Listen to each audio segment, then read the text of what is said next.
Great morning, everyone. Feeling a little bit emotional this morning. The lesson was so extremely powerful. That's why I'm very late getting to post this morning. But to God be the glory. I'm here and I'm still standing. And just very grateful to God. So this morning, when you come on, please tell me good morning, good afternoon, good evening, whatever time of day that you watch this Facebook post. Fasten your seatbelt. Fasten your seatbelt. And it comes from Matthew's, the 23rd chapter, the 42nd verse, and it reads, Jesus said to them, "Have you never read in the scriptures, the stone which the builders rejected has become the chief cornerstone? This was the Lord's doing, and it is marvelous in our eyes." It is marvelous. Fasten your seatbelt. Oh gosh, this passage today was so very powerful and it hit my core so much so, I'm having a hard time keeping it together this morning. But I'm just gonna read it. Sometimes I do that, sometimes I don't. But this was so very powerful, I just have to share. And it says, normally anytime there is a collision, there is damage either to the person or to things. If one vehicle collides with another, everything associated with both vehicles may be affected. In the same way, when a relationship crashes, whether it is in a corporate office, a ministry, or a family, it impacts everyone involved. Everyone. The jarring and jolting will do varying degrees of damage depending upon the nature of the relationship. Remember, though, you don't have to die in the crash and the collisions of life. You don't have to die. I think I've died a few times in the crashes and the collisions in my life.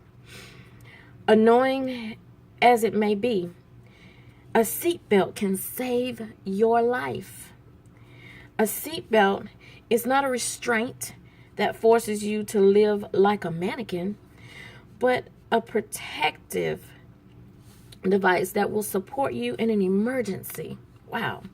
Similarly, we need spiritual and emotional seatbelts as well. Spiritual and emotional. Inner assurance is the seatbelt that keeps you from going through the roof when you are humiliated, that holds you together when you are disappointed and downright rejected.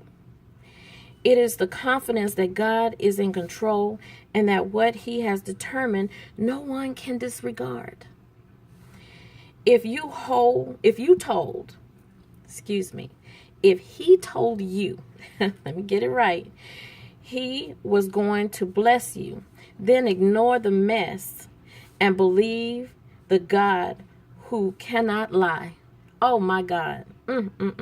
If He told you He was going to bless you, then ignore the mess and believe God. Believe God.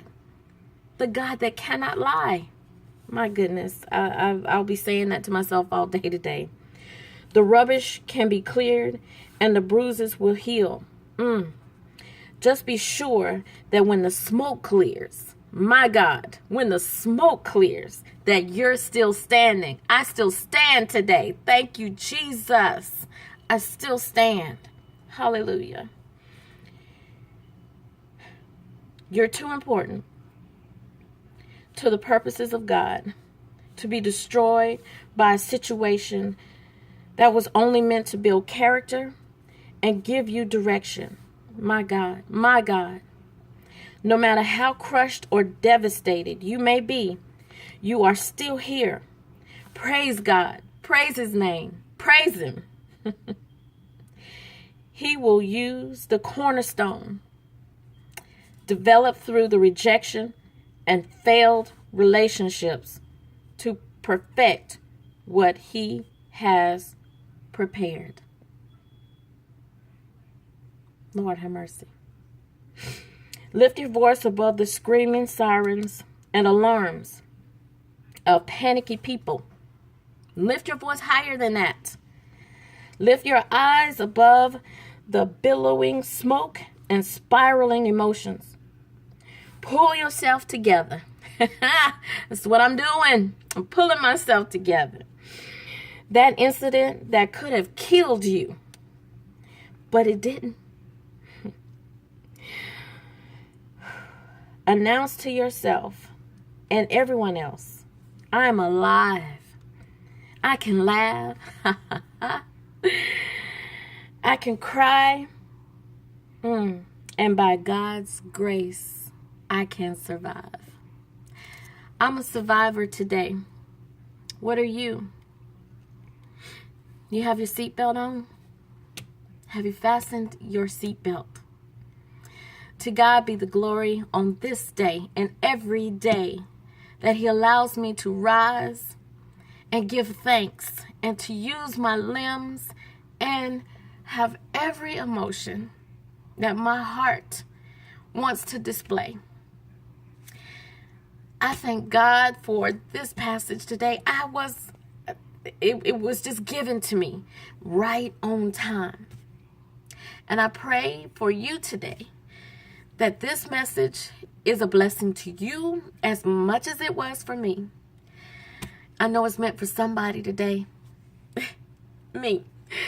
And if for no other reason, to God be the glory for that, because I will exalt his name and I will share this word with as many people as I possibly can on this day, that it will help.